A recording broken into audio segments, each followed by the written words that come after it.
밤마다 치킨 먹고 맥주 마시고 그러다 보니까 살이 뚱뚱보 돼지입니다.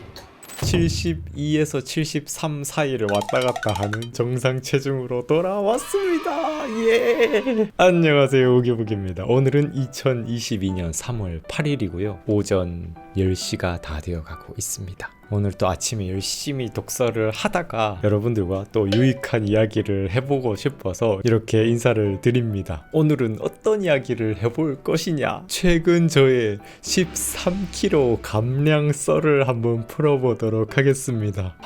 2019년 말쯤이었을 거예요. 2019년에서 2020년으로 넘어오던 그 시점에 제 영상을 계속 봐주시던 분들은 아실 거예요. 살이 쪘네? 제가 그때 당시에 저의 개인적인 사업 활동에만 집중을 하기 시작을 했었는데 조금 바빠지다 보니까 핑계이긴 한데요. 바빠지다 보니까 잘 하고 있던 운동도 그만두고 좀 마음에 어려운 점들이 있으면 그렇게 받았던 스트레스들을 먹는 재미로 다 풀어버렸던 것 같거든요. 밤마다 치킨 먹고 맥주 마시고 그러다 보니까 살이 85kg까지 쪄버리더라고요. 매일 밤마다 뭔가를 먹고 할 때는 정말 즐거웠었는데 어느 순간 제가 거울 앞에 저의 모습을 보니까 진짜 이래선 안 되겠다 싶은 생각이 들더라고요. 그때 당시에 앉아서 제 뱃살을 이렇게 계속 잡아보는 게 습관이었던 것 같은데요. 다시 예전 몸으로 돌아가자 생각하고 운동과 다이어트를 시작합니다. 그리고 결과부터 보여드리자면요, 지금 현재 72에서 73 사이를 왔다 갔다 하는 정상 체중으로 돌아왔습니다. 예.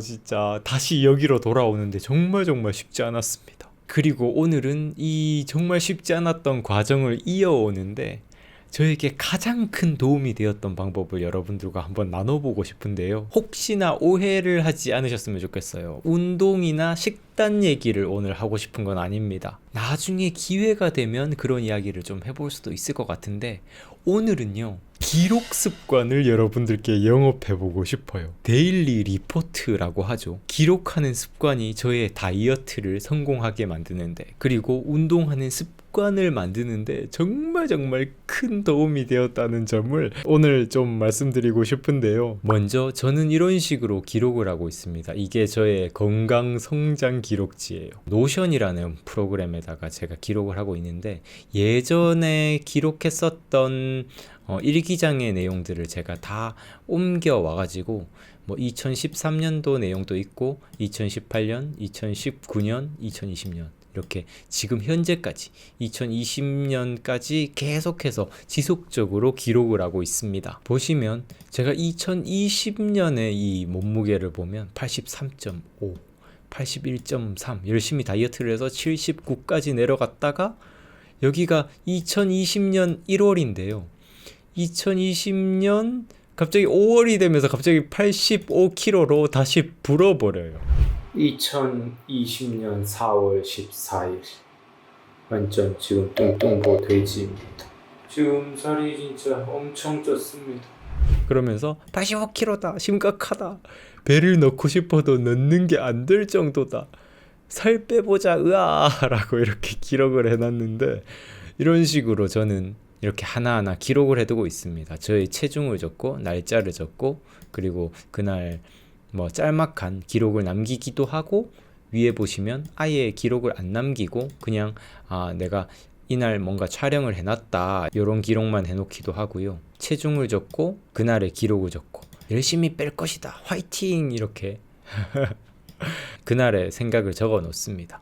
이런 식으로 2021년에도 넘어오면 이런 식으로 제가 지금까지 계속 오랫동안 운동일지를 작성하면서 정말 좋았던 점 3가지를 이야기를 해보자면, 첫 번째, 하기 싫은 활동이 즐거운 활동, 성취감이 넘치는 활동으로 바뀝니다.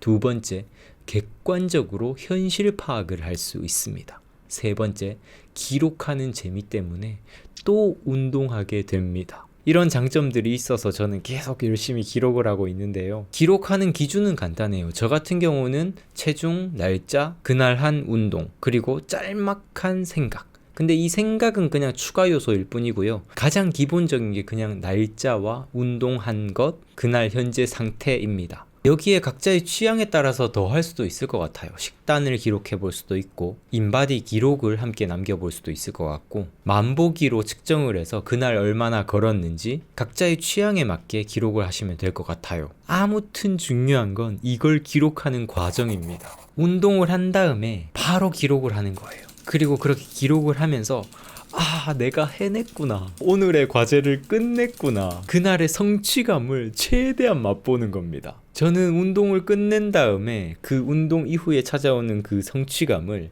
그냥 머릿속에만 남겨두지 않습니다. 바로 기록을 해요. 그러면 이 성취감이 정말 몇 배, 몇십 배로 증폭이 돼요. 내가 한 사소한 행동에다가 의미 부여를 막 팍팍팍팍팍 해주는 겁니다. 여기에 그날 들었던 깨달음까지 더해주면 이 성취감이 더 증폭되게 되는데요. 예를 들어서 이 달리기 일기에 보시면 이 마지막 부분에 보면 계속 달리면서 든 생각은 인생을 정말 열심히 살고 싶다는 것이었다. 이런 식으로 자기만의 이런 깨달음까지 더해 놓으면 이 운동으로 얻은 즐거움뿐만 아니라 인생을 살면서 나의 이 생각을 발전시켜 갈 수 있는 뭔가 좋은 사유까지 했다고 이렇게 생각이 들어서 이 운동의 즐거움, 기록의 즐거움이 정말 몇백 배로 커지게 됩니다. 물론 이런 깨달음을 적는 건 추가 사항일 뿐이에요. 이런 거에 너무 강박관념을 가질 필요는 절대 없고요.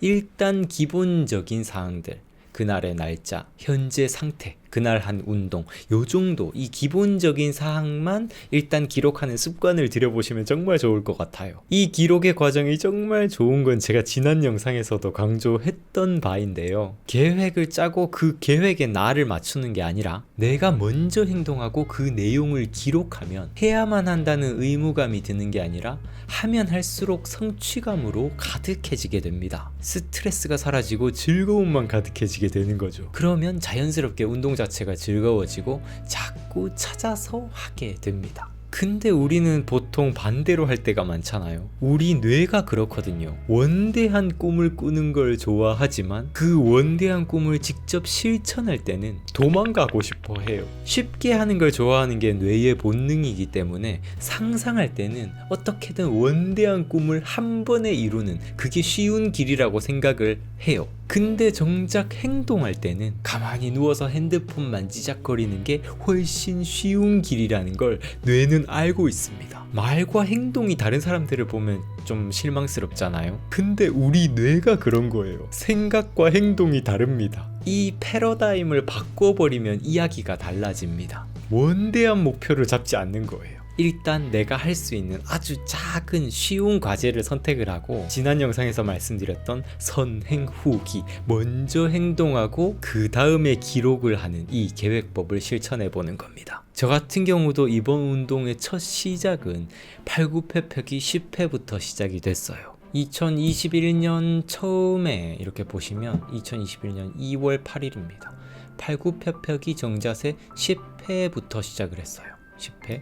그 다음 날 또 10회, 그 다음 날 또 10회, 그 다음 날은 10회를 한 다음에 크런치까지 같이 했고요. 복근 운동을 같이 했고, 그 다음 날은 12회를 했어요. 처음에는 10회 하는 게 되게 힘들었었는데 조금 하다 보니까 좀 근육이 좀 잡히고 이제 12회까지 하게 되고, 근데 그 다음 날은 힘들어서 다시 10회를 했고, 아무튼 이때의 목표는 10회가 목표였어요. 근데 10회 다음에는 제가 할 수 있는 만큼을 더 하는 거죠. 그 다음은 13회를 했고, 17회를 했고, 16회를 하고, 이렇게 계속 기록을 이어나가는 겁니다. 그리고 지금은요, 이전보다 근육이 좀 더 잡히다 보니까 10회씩 한 세트로 총 10세트를 한 번의 운동으로 진행을 하고 있어요. 이렇게 작은 과제부터 이어나오다 보니까 운동 자체가 정말 즐거워지더라고요. 예전에는 운동이라고 하면 정말 지지리도 하기 싫고 억지로 해야 한다 라고 생각을 하면서 의무감으로 했었는데, 이제는 정말 너무 좋아서 찾게 되는 성취감의 행동이 됐습니다. 여기서 기록에 대한 꿀팁을 좀 드리자면, 처음에는 짧게 쓰는 게 정말 중요하다는 점을 말씀드리고 싶어요. 뭔가 처음에 이 의욕이 넘쳐나다 보면 더 많이 써야 돼, 뭔가 깨달음을 남겨야 돼 하는 이런 약간의 의무감이 더해질 수 있거든요. 운동에 대한 의무감을 최소화하고 성취감을 증폭시키는 게 핵심인 것처럼 기록에 있어서도 기록하는 즐거움을 더하고 의무감을 최소화하는 게 중요하다는 거예요. 그래야 습관을 들이기 좋습니다. 그래서 귀찮은 날들은 그냥 수치만 적어 놓고요. 조금 더 적고 싶은 날들은 깨달음도 남겨놓고 조금 더 길게 적어보면 좋을 것 같아요. 기록을 하면 그 이외에도 좋은 점들이 너무너무 많습니다. 내 생각을 글로 전환하는 기술도 상승하고요. 이렇게 축적된 기록물들을 볼 때마다 정말 흐뭇해요. 최근에 2022년의 기록들을 보면 기록의 양이 훨씬 많아졌습니다. 제가 이 기록하는 게 너무 즐거워져서 더 많이 기록하게 되기도 하고요. 이거는 이제는 의무감이 없어요. 그냥 즐거워서, 성취감이 들어서 이렇게 열심히 기록을 하고 있고, 이렇게 기록하는 게 너무 즐거워지다 보니까 자연스럽게 운동도 더 많이 하게 됐습니다. 이게 약간 바뀌었어요. 운동이 좋아서 운동을 하고 있나? 아니면 나는 운동 이후에 기록이 좋아서 운동을 하나? 이런 게 좀 혼동이 될 정도로 기록하는 즐거움 때문에 빨리 운동을 하고 이걸 기록을 해야지, 이런 생각으로 또 운동을 하게 됐거든요. 이제는 운동의 즐거움과 기록의 즐거움이 합쳐져서 이 활동 자체가 더 즐거워진 것 같아요. 네, 오늘의 이야기는 여기까지인데요. 오늘 이야기가 꼭 다이어트하고 운동하는 것뿐만 아니라 여러분들이 독서 습관을 잡아가고 기록 습관을 잡아가는데도 도움이 되었으면 좋겠고요. 제가 이렇게 운동하면서 얻은 깨달음들을, 그리고 또 독서하면서 얻은 깨달음들을 매일 독자님들에게 꽉꽉 담아가지고 보내드리는 일기 딜리버리 컨텐츠도 제가 진행하고 있거든요. 유익한 내용들 많이 담아서 보내드리고 있으니까 많은 사랑 부탁드리도록 할게요. 오늘 또 영상 시청해주셔서 감사드리고요. 저는 다음 영상에서 또 인사드리도록 할게요. 감사합니다. 성장하는 방송, 성장에 관한 방송 우기부기TV 손승욱이었습니다. 뿅!